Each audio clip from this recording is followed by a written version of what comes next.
அறம் கோரும் அகிலத்திரட்டு இன்று முதல் எல்லோரும் இகபராதஞ்சம் என்று ஒன்று போல் எல்லோரும் ஒரு புத்தியாயிருங்கோ.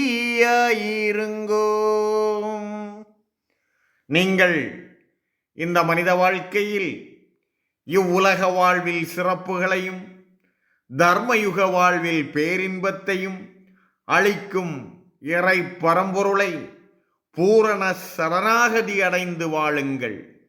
மேலும் அனைவரும் ஒருமித்த கருத்தோடு ஒற்றுமையாக ஒன்றாக கூடி வாழுங்கள். இறை நினைவை மட்டும் மனதில் நினைத்து அவர் நினைவாகவே வாழுங்கள் என அறம் உரைக்கிறது அகிலத்திரட்டு.